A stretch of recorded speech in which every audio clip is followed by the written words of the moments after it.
sur la qualité de l'eau, il y a différents volets, du fait des différents, on va dire, polluants potentiels dans l'eau.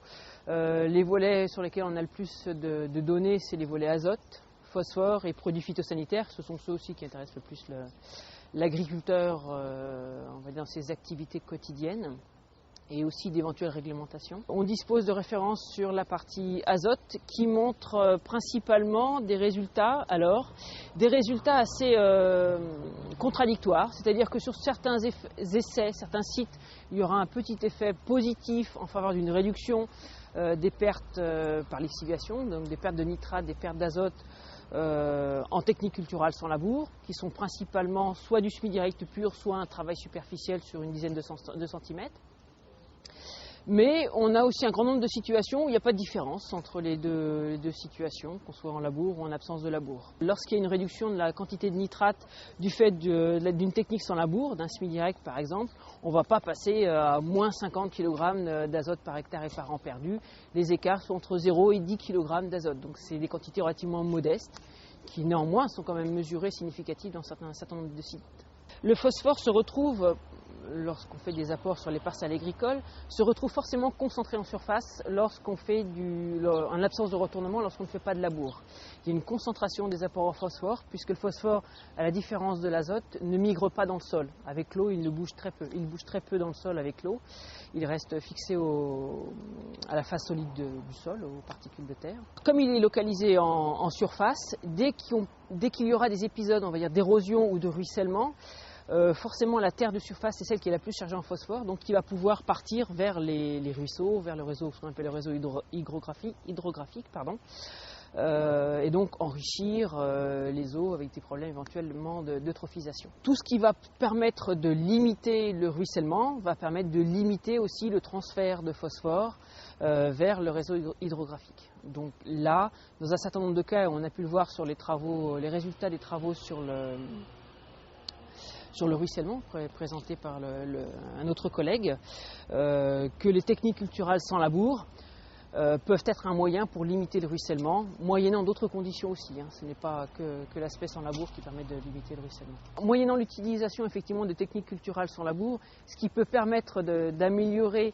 et d'avoir un effet de levier très important sur la réduction des pertes d'azote sous forme nitrate, donc par lixivation en profondeur, ou de phosphore par ruissellement, c'est principalement l'association avec un couvert. Et c'est vrai qu'il y a toujours eu un peu une confusion entre les techniques sans labour qui sont très souvent associé effectivement avec un couvert végétal pendant l'hiver, mais c'est cet effet couvert végétal pendant l'hiver qui a un effet très fort sur ce qu'on appelle le piégeage de l'azote ou sur la limitation du ruissellement pour le phosphore, et c'est cette couverture pendant l'hiver qui a un effet beaucoup plus fort que le simple effet labour ou pas labour. L'origine en fait de la lixiviation, c'est quoi? C'est une quantité d'azote qui est présente dans le sol, sous forme minérale, mais donc c'est de la forme nitrate, et qui est aussi donc très soluble et qui va bouger,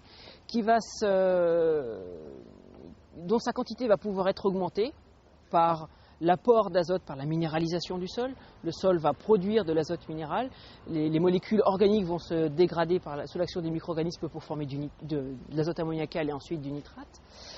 Et on arrive donc à un stock de nitrate dans le sol à l'entrée de l'hiver, et la lixiviation se fait principalement l'hiver. C'est ce stock de nitrate qui va pouvoir descendre ou pas en profondeur en fonction de la quantité de pluie qui va se passer pendant l'hiver. Donc ils vont pouvoir entraîner le nitrate en profondeur.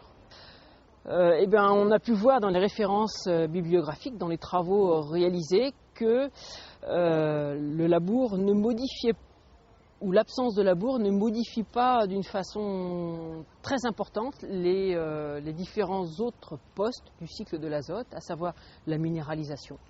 La minéralisation du sol, en l'absence de labour, bien qu'on ait un stock, une quantité d'azote organique un peu plus importante, on l'a vu dans le sol en sans labour, le bilan de sa dégradation fait qu'on a la même quantité par hectare et par an, qu'on soit en système labour ou en système sans labour. Donc pas d'écart de minéralisation produit, et ça sur des sites français, donc dans des conditions de sol français. On a pu regarder aussi des éventuelles pertes par voie gazeuse. On aurait pu dire dans un système il y a plus de pertes par voie gazeuse, donc on ne va pas les retrouver dans la quantité d'azote qui sera susceptible d'être lessivé. Et sur ces pertes par voie gazeuse, par contre, là, il y a quand même un phénomène qui existe, qui est la dénitrification, qui paraît être plus importante, effectivement, en l'absence de labour par rapport à un système labour. La seule chose, c'est qu'en matière de bilan en quantité, en kilogrammes d'azote par hectare, ça ne met pas en jeu des quantités importantes.